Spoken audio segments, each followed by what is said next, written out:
నమస్తే, KTV news కి స్వాగతం. ముందుగా హెడ్లైన్స్.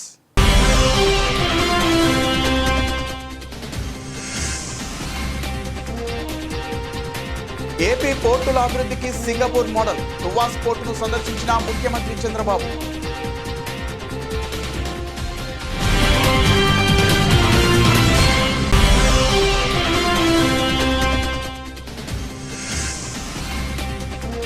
ఆర్జీల పరిష్కారంలో నిర్దిష్టమైన స్పష్టత ఉండాలి. పారదర్శకంగా జవాబుదారీతనంతో ఆర్జీలను పరిష్కరించాలి. జిల్లా కలెక్టర్ డాక్టర్ జి లక్ష్మీషా.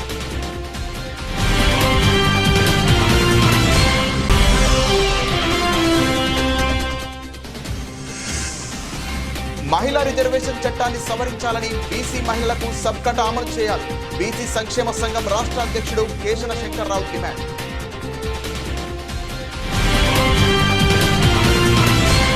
ప్రభుత్వ భూములు జాగ్రత్తగా కాపాడవలసిన బాధ్యత ప్రభుత్వంపై ఉందని మాజీ మంత్రి వడ్డే శోభనాధీశ్వరరావు అన్నారు.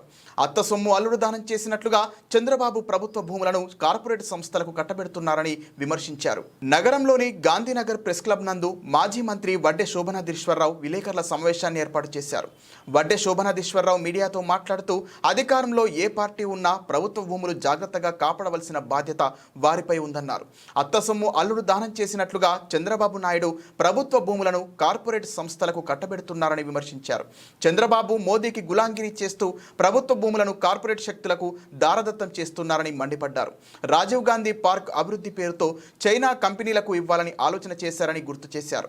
కెనాల్ గెస్ట్ హౌస్ కు చెందిన 4 ఎకరాల టూరిజం అభివృద్ధి పేరుట గోకరాజు గంగరాజుకు కట్టబెట్టారని, 200 కోట్ల రూపాయలు విలువ కలిగిన స్థలం ఆయన హోటల్ కట్టుకున్నాడు. విజయవాడ పాత బస్టాండ్, విద్యాధరపురం బస్ డిపోలను లల్లు సంస్థకు అప్పగించాలని చంద్రబాబు ప్రభుత్వం ఆగమేఘాల మీద ప్రయత్నిస్తోందని, ప్రజా సంఘాలు ఏకమైన రాష్ట్ర ప్రభుత్వం నిర్ణయానికి వ్యతిరేకంగా పోరాటం చేసి ప్రభుత్వ భూములను కాపాడాలని మాజీ మంత్రి వడ్డే శోభనాధీశ్వరరావు పిలుపునిచ్చారు.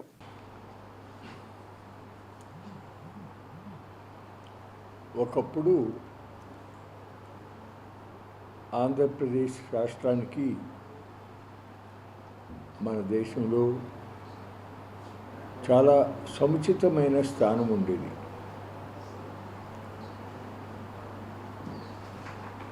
స్వర్గీయ టంగుటూరి ప్రకాశం పంతులు గారు కానీ, దామోదరం సంజీవయ్య గారు కానీ, అట్లాగే ఎన్టీ రామారావు గారు కానీ ఈ రాష్ట్రానికి మన దేశ చిత్రపటంలోనే ఒక ప్రత్యేక గుర్తింపు తీసుకొచ్చారు. పరిపాలనా వ్యవస్థ కూడా సమర్థవంతంగా పనిచేస్తూ ఉండేది. రాను రాను ఇటీవల కాలంలో ఆ పరిస్థితి పూర్తిగా మారిపోయినటువంటి స్థితి ఈరోజు కనపడతా ఉంది. కిందటిసారి ప్రభుత్వంలోనే అడ్డగోలుగా అవినీతి జరిగిపోయింది అని నేనంటమే కాదు, ఆనాటి ప్రతిపక్షాలు చెప్పినాయి. కేంద్ర ప్రభుత్వంలో మినిస్ట్రీ ఆఫ్ ఎంఎస్ఎంఈలో అడ్వైజర్గా పనిచేశాను. మీ అందరికీ అర్థమయ్యే పరిభాషలో చెప్పాలంటే, ఆంధ్ర రాష్ట్రంలో రాజశేఖర రెడ్డి గారు ఉండగా రాజీవ్ ఉద్యోగశ్రీ అని ఒక స్కీమ్ వచ్చింది. ఆ స్కీము చేసిన వ్యక్తిని నేను 3 లక్షల మందికి ఉద్యోగ రూపకల్పన చేసింది. సో ఇప్పుడు దీనిలో ముఖ్యంగా చెప్పదలిచింది ఏంటంటే, ఈ ప్రభుత్వం నినాదం ఏమో అభివృద్ధి, కానీ విధానం భూ సంతర్పణ. ఈ ప్రభుత్వం వచ్చిన ఏడాది కాలంలోనే దరిదాపులో 39 లక్షల కోట్ల రూపాయల విలువైన భూములని ప్రైవేట్ పరం చేసింది. అందుట్లో 15 లక్షల ఎకరాలు రిలయన్స్ బయోగ్యాస్ ప్లాంట్కే ఇచ్చింది. తర్వాత 40,000 ఎకరాలు రామాయణపట్నం దగ్గర ఇచ్చారు. తర్వాత కరివేడులో 8,500 ఎకరాలు, 1,200 ఎకరాలు ఉరవకల్లులో ఇచ్చారు, 42,000 ఎకరాలు అమరావతి. ఇలా చెప్పుకుంటూ పోతే ఈ లిస్టుకి అంతే లేదు, ఎంతైనా చెప్పచ్చు. 39 లక్షల కోట్లు. అయితే ఇక్కడ విషయం ఏంటంటే, నేను గాజాలో జరుగుతున్న ఇజ్రాయెల్ క్రూర దాడులను ఖండిస్తూ పాలస్తీనా ప్రజలకు స్టూడెంట్ ఇస్లామిక్ ఆర్గనైజేషన్ ఆంధ్రప్రదేశ్ సంఘీభావం ప్రకటించింది. గాంధీనగర్ ప్రెస్ క్లబ్లో జరిగిన విలేకరుల సమావేశంలో సంఘం ప్రతినిధులు మాట్లాడుతూ గాజా రక్తసిక్తమై ఆకలితో అలమటిస్తున్నప్పటికీ ప్రపంచ దేశాలు మౌనం వహిస్తున్నాయని ఆవేదన వ్యక్తం చేశారు. పాలస్తీనా ప్రజలపై జరుగుతున్న మారణ హోమం ఆపేందుకు వెంటనే చర్యలు తీసుకోవాలని డిమాండ్ చేశారు. మానవీయ విలువలు పక్కన పెట్టి ఆహారం, వైద్య సహాయం నిలిపివేశారని తెలిపారు. ఇతర దేశాలు ముందుకు వచ్చి ఆహారం, వైద్య సేవలు అందించాల్సిన అవసరం ఉందని అన్నారు. పాలస్తీనాకు మద్దతుగా మన దేశం నిలవాలని, ఇజ్రాయెల్ ఉత్పత్తులను బహిష్కరించాలని పిలుపునిచ్చారు. కుటుంబాలు అనాథలుగా మారిపోయినటువంటి దుర్భర పరిస్థితి ఈరోజు గాజాలో, పాలస్తీనా మనం చూస్తున్నాము. అంటే అరాచకానికి హద్దులు లేవు అన్నట్టుగా పాలస్తీనా వ్యవహరిస్తుంది. ఈ పూర్తి చర్యకు అంతర్జాతీయ, ప్రపంచ దేశాలన్నీ ఏం చేస్తున్నాయి? వారి మౌనం దేనికి సంకేతం అని కూడాను ఈ సందర్భంగా మనం ప్రశ్నిస్తున్నాము. సరే, యుద్ధం ఆపడానికి వేరే దేశాల్లో ఇంటర్వ్యూయింగ్ అయ్యి లేదంటే జోక్యం చేసుకుని చేసేటటువంటి అగ్రరాజ్యాలు ఈరోజు ఏమైపోయాయి?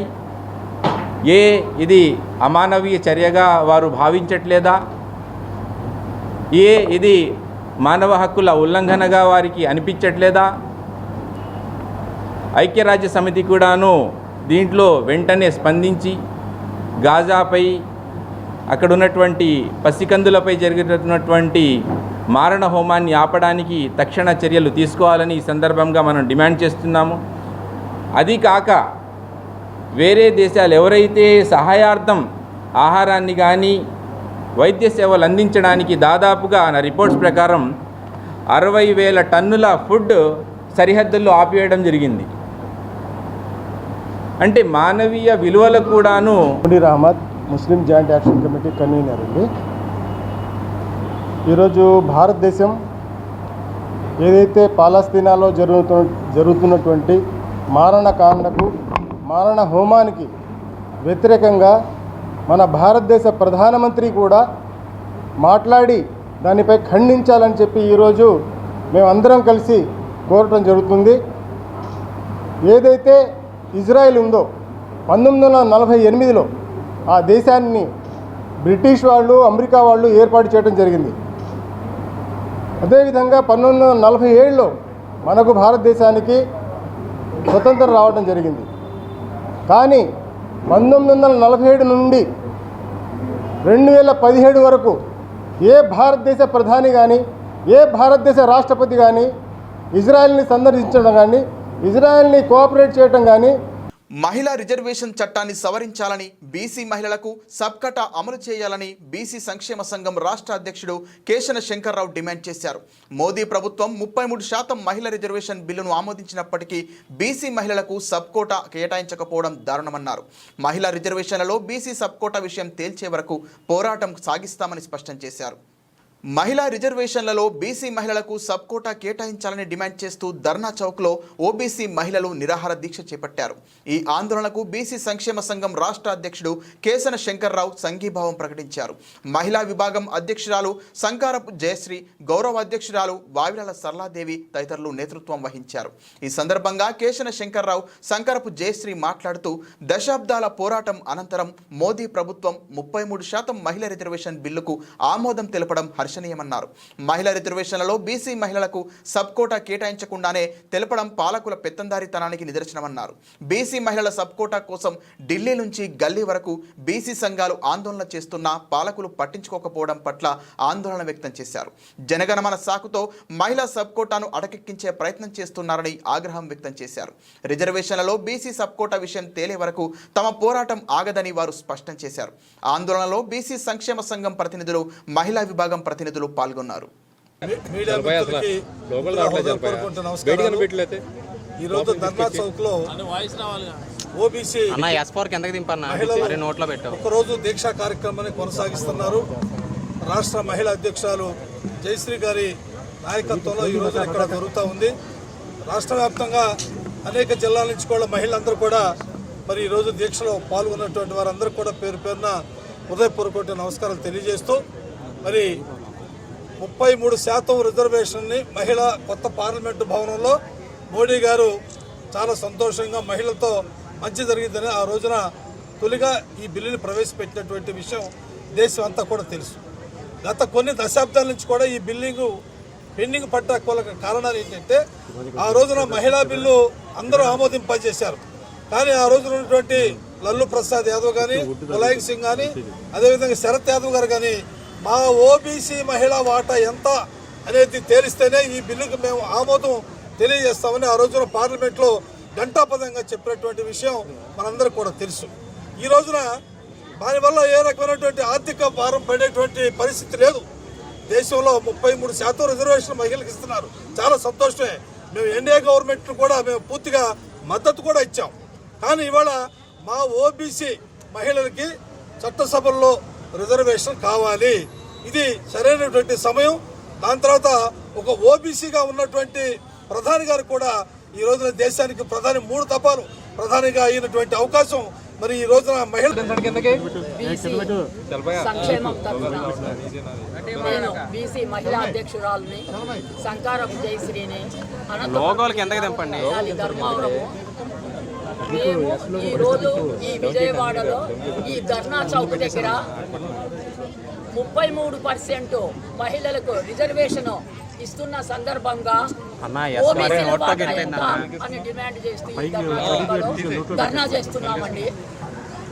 ఈ ధర్నా ద్వారా మేము ఇప్పుడున్న గవర్నమెంట్లకు తెలియజేస్తున్నది ఏమంటే అటు సెంట్రల్ గవర్నమెంట్ అయినా ఇటు స్టేట్ గవర్నమెంట్ అయినా గత 30 సంవత్సరాల నుంచి ఇదే నడుస్తూ ఉంది. దీన్ని ఏమనాలో తెలీదు. 33% రిజర్వేషన్ ఇస్తామంటారు. ఇస్తామన్న తర్వాత ఓబీసీలు మేము డిమాండ్ చేయంగానే ఈ బిల్లు కోల్డ్ స్టోరేజ్ లేకపోతుంది. ఆ రోజుల్లో వాజ్పేయి ప్రధానిగా ఉన్న రోజుల్లో పార్లమెంటు ముందర రెండో రోజు సింగపూర్ పర్యటనలో భాగంగా ముఖ్యమంత్రి చంద్రబాబు నాయుడు ఆ దేశం నిర్మిస్తున్న ప్రతిష్టాత్మక టువాస్ పోర్టును సందర్శించారు. ఆసియాలోనే 2వ అతిపెద్ద కంటైనర్ టెర్మినల్ పోర్టుగా టువాస్ పోర్టును సింగపూర్ ప్రభుత్వం నిర్మిస్తోంది.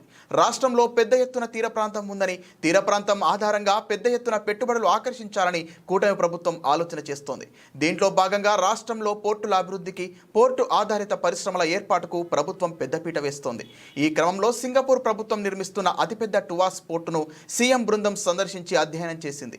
టువాస్ పోర్టు సందర్శనలో భాగంగా port of Singapore authority regional CEO విన్సెంట్తో సీఎం చంద్రబాబు భేటీ అయ్యారు.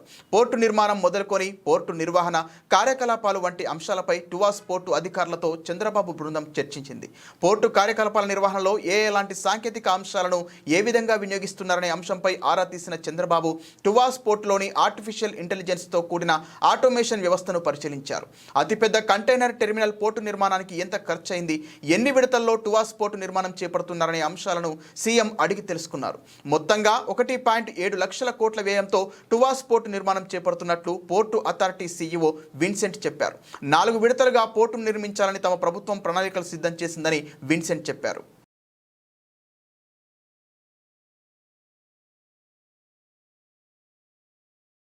ప్రజా సమస్యల పరిష్కార వేదిక కార్యక్రమం ద్వారా అందే ఆర్జీలను పారదర్శకంగా, జవాబుదారీతనంతో, నిర్దిష్టమైన స్పష్టతతో ఆర్జీదారుడు సంతృప్తి చెందేలా పరిష్కరించాలని జిల్లా కలెక్టర్ డాక్టర్ జి లక్ష్మీచ అధికారులను ఆదేశించారు. ప్రజా సమస్యల పరిష్కార వేదిక public grievance redressal system PGRS కార్యక్రమంలో భాగంగా సోమవారం కలెక్టరేట్ పింగళి వెంకయ్య సమావేశ మందిరంలో జిల్లా collector G Lakshmisha, joint collector S Ilakkiya ప్రజల నుండి ఆర్జీలు స్వీకరించారు. ఈ సందర్భంగా జిల్లా కలెక్టర్ మాట్లాడుతూ ప్రజా సమస్యల పరిష్కార వేదికలో ఆర్జీదారుల నుండి స్వీకరించిన సమస్యలకు సంబంధించి ఆర్జీలను క్షుణ్ణంగా పరిశీలించి శాశ్వత పరిష్కారం చూపే విధంగా చర్యలు తీసుకోవాలన్నారు. ప్రజలు ఎదుర్కొంటున్న సమస్యలను అధికారుల దృష్టికి తీసుకువస్తే సమస్య పరిష్కారం అవుతుందనే ఆశతో గ్రీవెన్స్ సెల్ను ఆశ్రయిస్తారన్నారు. ఆర్జీదారుడు పెట్టుకున్న నమ్మకానికి అనుగుణంగా అధికారులు సమస్యలను పరిష్కరించేందుకు చొరవ చూపాలన్నారు. ఆర్జీదారుడు సంతృప్తి చెందేలా నిర్దేశించిన సమయంలో పరిష్కరించాలని, ఈ విషయంలో ఎటువంటి అలసత్వం ప్రదర్శించినా ఉపేక్షించబోనని కలెక్టర్ అధికారులకు స్పష్టం చేశారు. ప్రతి ఆర్జీని అధికారులు వ్యక్తిగత సమస్యగా భావించి పరిష్కార మార్గం చూపాలన్నారు. పీజీఆర్ఎస్లో నమోదయ్యే ఆర్జీల పరిష్కారంపై రాష్ట్ర ముఖ్యమంత్రి నారా చంద్రబాబు నాయుడు ప్రత్యేక దృష్టి సారిస్తున్నారని, ఈ నేపథ్యంలో క్షేత్రస్థాయిలో అధికారులు సమస్యలను పరిశీలించి నిర్ణీత కాల పరిమితిలోగా పరిష్కరించాలని కలెక్టర్ లక్ష్మీష అధికారులను ఆదేశించారు.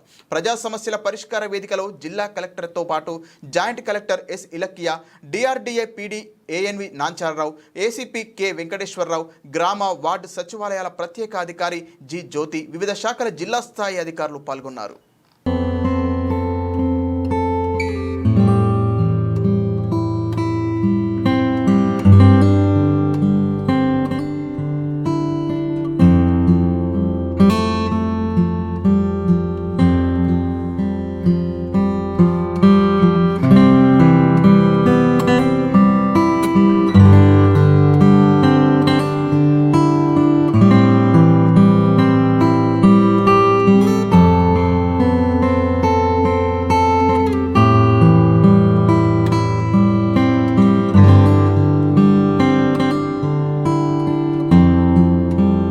కూటమి ప్రభుత్వం అధికారంలోకి వచ్చిన తర్వాత సంక్షేమం, అభివృద్ధి కార్యక్రమాలు సమానంగా ముందుకు తీసుకువెళ్లడం జరుగుతోందని విజయవాడ తూర్పు ఎమ్మెల్యే గద్దె రామ్మోహన్ తెలిపారు.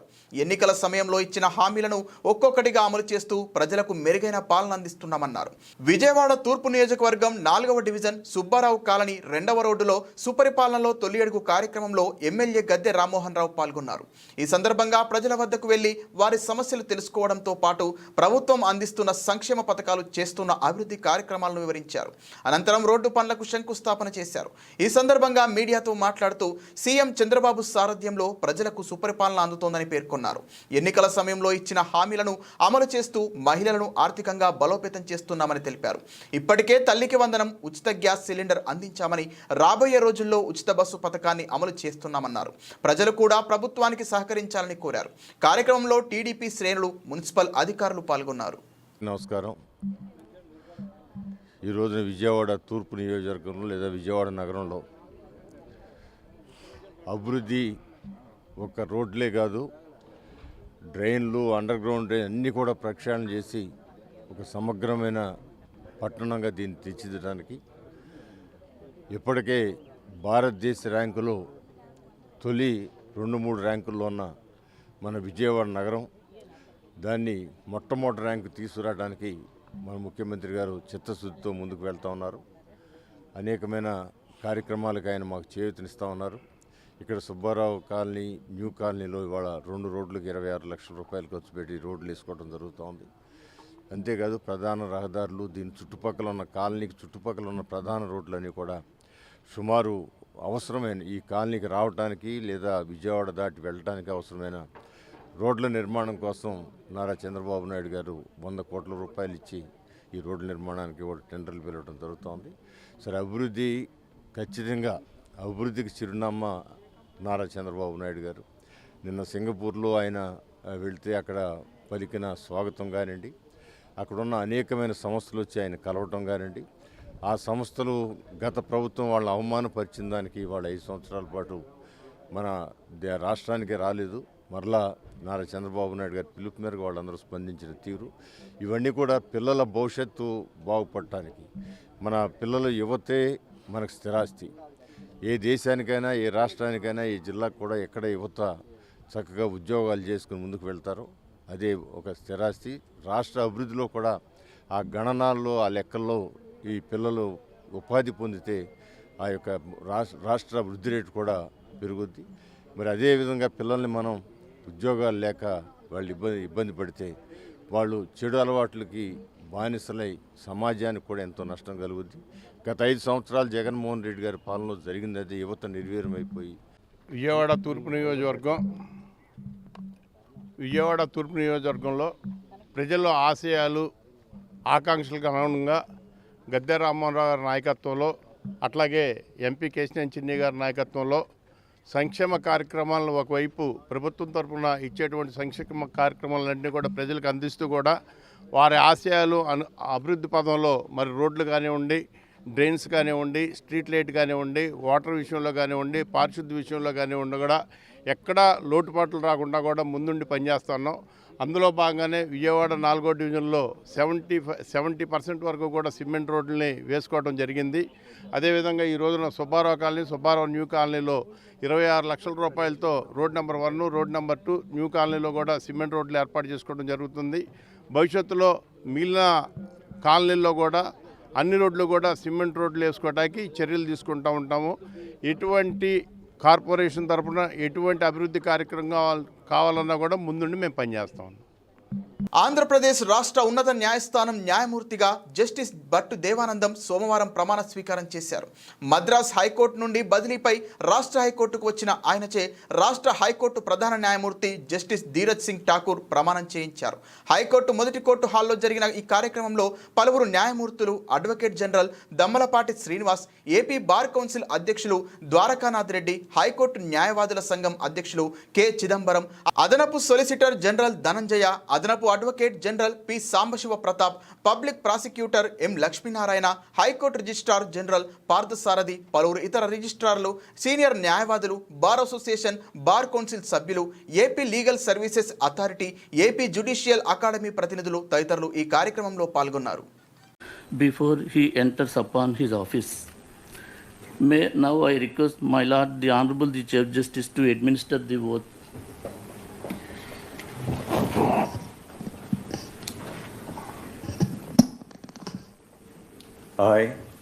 I, Justice Bhattu Devanand, having been appointed a judge of the High Court of Andhra Pradesh, having been appointed a judge of the High Court of Andhra Pradesh, do swear in the name of God. విజయవాడలో hearing aid centre unit here zone లాంఛనంగా ప్రారంభమైంది.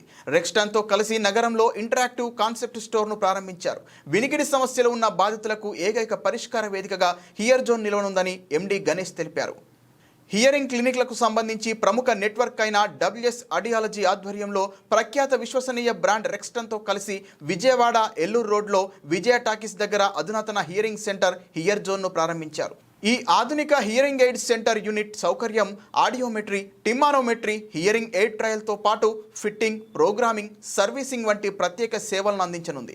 వివిధ రకాల ఉపకరణాలతో పాటు సమగ్రమైన ఆడియోలాజికల్ సేవలను అందించడానికి సిద్ధం చేశారు.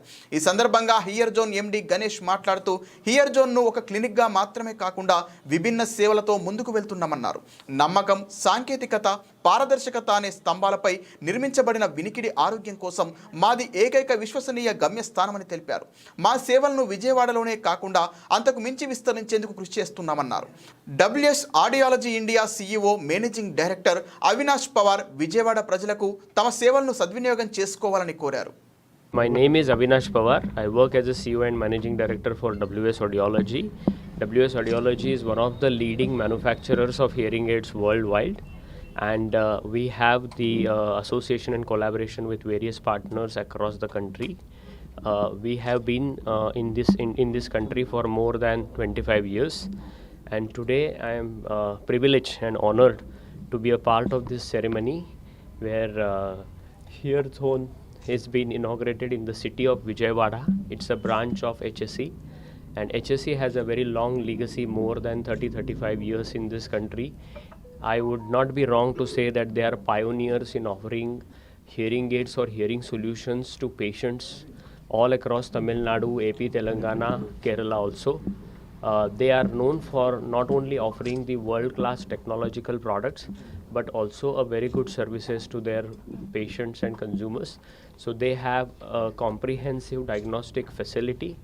They have their footprints all across Tamil Nadu, and now they are expanding their footprints across Andhra Pradesh and Telangana. They already have a presence in Hyderabad, and today it's a good moment for the people of Vijayawada that they will get a comprehensive diagnostic facility, a well-trained qualified audiologist, and Hear Zone branch operated by HSE is opening into their city, which will offer the brands like Signia, Rexton and many more. So I think that I would urge to the patients, those who have hearing challenges, they can visit to this facility and get themselves diagnosed and if required treated by hearing aids. Sir, this is the first one. Yes. I mean, Andhra Pradesh is the first one. We had in Hyderabad. Yeah, Telangana it is there, but Andhra Pradesh this is the first one. But Hear Zone has an aspirations to spread across Andhra Pradesh in different cities over the period of time. So all products are available here, sir? Yes. Price range? The price range of hearing aid starts from 8, 9, 10,000 up to 3.5 lakh, depending on the lifestyle of the patients and the features that the patient is looking out for. Any CSR activities in underprivileged people in planning in Vijayawada? Yes, we will definitely plan the CSR activities or camps also for the people who are low socio-economic background, and in the later stage we will definitely plan for it. Ganesh, I am the managing director of the HAC group. We are very pleased to be in the vibrant city of Vijayawada. I think we are bringing our 45 years of legacy here. We will not only provide advanced diagnostic facilities, but wide range of technology, and we will stand for trust, transparency, and technology here. And I think we will have a personalized care for the patients here. What role in the hearing industry is the major contribution? See, we have been here from in this industry from '87. We have a lot of milestones here. We have brought many technology, many advanced diagnostic facilities over the years, and I think we'll be bringing all those things in the city of Vijayawada and for the Andhra state. Any upcoming Vijayawada planning? Upcoming planning. See, we do have plans. We want to go next to Vizag, and we want to make a footprint across Andhra and bring all the technology here. And we have got the state-of-art facilities here. We have got a hearing experience room where patients can experience how hearing aid is fitting. We'll be having a vestibular clinic here, non-invasive newborn screening facilities. All these things we'll be bringing here. Okay. I am Tarani, one of the director of HAC group of companies, and we both are audiologists as well, Mr. Ganesh and myself, and we wanted to provide the experience of hearing for the people who have hearing loss in Vijayawada. So we have entered and we have got the legacy of 45 years, and we know what we have to provide for the people, and definitely the experience and the benefits are from here on to Vijayawada people will be the best, and we wish to continue our journey in Vijayawada and in AP also. Thank you. Thank you. Guntur జిల్లా తెనాలిలో మైనర్లు యువతే లక్ష్యంగా గంజాయి అమ్ముతున్న 13 మందిని arrest చేసి వారి వద్ద 21 కేజీల గంజాయి స్వాధీనం చేసుకున్నట్లు జిల్లా ఎస్పీ సతీష్ కుమార్ తెలిపారు. నిందితులలో 4 మైనర్లు రౌడీ షీటర్లు ఉన్నారని ఆయన చెప్పారు. ఒడిశా నుండి గంజాయి తెచ్చి యువతను వ్యసనపరులుగా మార్చే వారి చేతనే అమ్మకాలు చేస్తున్నారని ఎస్పీ వెల్లడించారు. మదనపల్లె గ్రామీణ మండలం అంకిశెట్టిపల్లి గౌతమ బుద్ధుడి విగ్రహాన్ని ధ్వంసం చేసి తల నరికి కాళ్ళ దగ్గర పెట్టిన ఉన్మాదులను పట్టుకొని కఠిన చర్యలు తీసుకోవాలని భారతీయ అంబేద్కర్ సేన రాష్ట్ర అధ్యక్షుడు యు గణపతి డిమాండ్ చేశారు. అన్నమయ్య జిల్లా ఎస్పీ తన సొంత రాజ్యాంగాన్ని అమలు చేస్తున్నారని ఆరోపించారు. రాజకీయ నాయకుల ప్రోద్బలంతో తమపై పెట్టిన తమ కేసులు తీసివేయాలని డిమాండ్ చేశారు. మదనపల్లి బుద్ధుడు కొండపై బుద్ధుడి విగ్రహం తలనరికిన సంఘటనపై బుద్ధ అంబేద్కర్ సమాజ్ ఆధ్వర్యంలో గత 20 రోజులుగా నిరసన కార్యక్రమాలు నిర్వహిస్తున్నారు. ఈ విషయంపై ప్రభుత్వ స్పందన లేకపోవడం, రాష్ట్రంలోని కలిసి వచ్చే రాజకీయ పార్టీలతో ప్రజా సంఘాల మద్దతు కోరుతూ గాంధీనగర్ ప్రెస్ క్లబ్లో రౌండ్ టేబుల్ సమావేశం నిర్వహించారు. ఈ సందర్భంగా పలువురు ప్రజా సంఘ నాయకులు మాట్లాడుతూ బుద్ధుడి విగ్రహం తలనరికిన ఘటనను తీవ్రంగా ఖండించారు. బీజేపీ ప్రభుత్వం అధికారంలోకి వచ్చిన తర్వాత దేశంలో సనాతన ధర్మం ముసుగులో బౌద్ధాన్ని గాని అంబేద్కర్ భావజాలాలను భారతదేశం నుండి అంతం చేసేందుకు ప్రయత్నం చేస్తోందని ఆరోపించారు. మతోన్మాద శక్తులు తలకిందులుగా ప్రయత్నం చేసిన ఈ భావజాలాలను తీసివేయలేరని చెప్పారు. విగ్రహ ధ్వంసం చేసిన వారిని శిక్షించాలని, నిరసన చేస్తున్న వారిపై తప్పుడు కేసులు పెట్టి ఇబ్బంది కలిగిస్తున్నారని వ్యాఖ్యానించారు. అన్నమయ్య జిల్లా ఎస్పీ తన సొంత రాజ్యాంగాన్ని అక్కడ ప్రవేశపెడుతున్నాడని ఆరోపించారు. జిల్లా ఎస్పీపై ప్రభుత్వం వెంటనే చర్యలు తీసుకోవాలని, తమ పైన పెట్టిన తప్పుడు కేసులు తీసివేయాలని, బుద్ధుని తలనరికిన వారిని వెంటనే అరెస్టు చేయాలని డిమాండ్ చేశారు. ప్రభుత్వం తక్షణమే చర్యలు తీసుకోవాలని, లేనిచో ఆగస్టు 9న పెద్ద ఎత్తున బహిరంగ సభ నిర్వహించి తమ కార్యాచరణ ప్రకటిస్తామని స్పష్టం చేశారు. నేను భారతీయ అంబేద్కర్ సేన రాష్ట్ర అధ్యక్షుడిని. ఈ నెల 2వ తారీఖు మదనపల్లిలో అంకిశెట్టిపల్లి దగ్గర బుద్ధుని యొక్క విగ్రహాన్ని కొంతమంది దుర్మార్గులు తలను తీసేయడం ద్వారా దీనిపైన మేము అక్కడ ఉన్నటువంటి మదనపల్లి పోలీస్ స్టేషన్లో ఫిర్యాదు చేశాము. కానీ వారు మా ఫిర్యాదును స్వీకరించకుండా కొన్ని రాజకీయ నాయకుల యొక్క ప్రోద్బలంతో అక్కడ ఆ యొక్క మా కేసును స్వీకరించకుండా వేరే వాళ్ళు ద్వారా వాళ్ళు ఇబ్బంది పెట్టారు.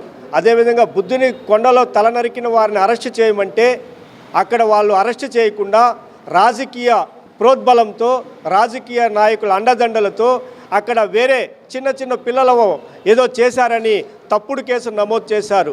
మేము దీన్ని ప్రశ్నించిన దానికి మా యొక్క భారతీయ అంబేద్కర్ సేన నాయకులపైన తప్పుడు కేసులు పెట్టి మాపైన ఇబ్బంది కలుగు చేస్తున్నారు. మేము ఒకటే కోరుతున్నాం ఈ ప్రభుత్వాన్ని, సనాతన ధర్మంలో బుద్ధుడు కూడా ఉన్నాడా లేదా? మీరు సనాతన ధర్మం అని ఈ యొక్క రాష్ట్రంలో మీరు చెప్తున్నారు, కానీ బుద్ధుడు సనాతన ధర్మం. బేతాళ సుదర్శనం, భారతీయ బౌద్ధ మహాసభ, ఆంధ్రప్రదేశ్.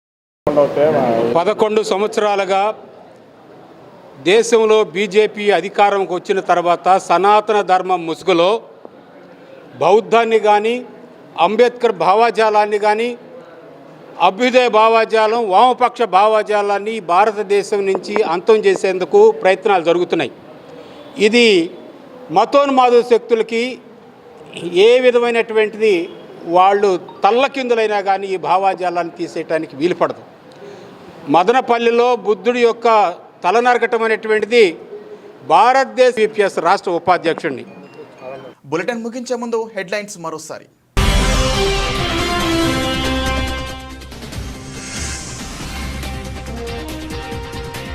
ఏపీ పోర్టుల అభివృద్ధికి సింగపూర్ మోడల్, తువాస్ పోర్టును సందర్శించిన ముఖ్యమంత్రి చంద్రబాబు.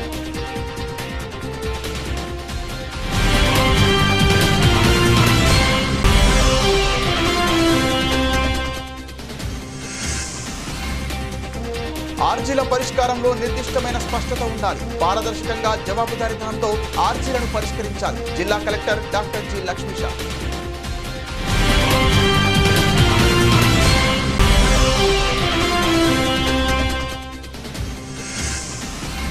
మహిళా రిజర్వేషన్ చట్టాన్ని సవరించాలని, బీసీ మహిళలకు సబ్కట్ అమలు చేయాలి. బీసీ సంక్షేమ సంఘం రాష్ట్ర అధ్యక్షుడు కేశన శంకర్రావు డిమాండ్.